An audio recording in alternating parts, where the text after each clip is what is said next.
Hello everyone! Ayan, nagluluto naman tayo ng kamote Q. Merienda namin ni Lola, mga guys, parisa natin ng coffee.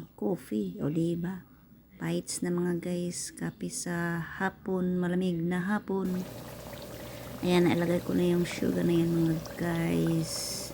Pagkatapos, una is, hiwa-hiwain nyo muna ang kamote. May natira pa kasi guys na kamote. Yung pag ano ko, suman, marami naman. So, ito ang ano, natira ay ginawa ko na lang ng kamote Q.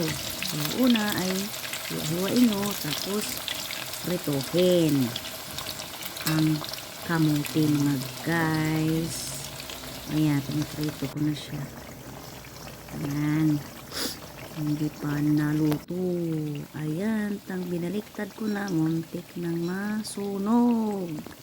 Mga inday. Ayan, hinain ko na yan mga guys. Tanggalin nyo muna sa mantika. Tapos ilagay yung sugar. Pagkatapos mikos-mikos, ilagay yung kamote. Tapos imikos-mikos nyo mga guys. Para magdikit-dikit yung asukal mga guys. So ayan na nga mga guys, nagdumikit na kumiti. So ayan lang mga guys, thank you for always watching my video. Babu!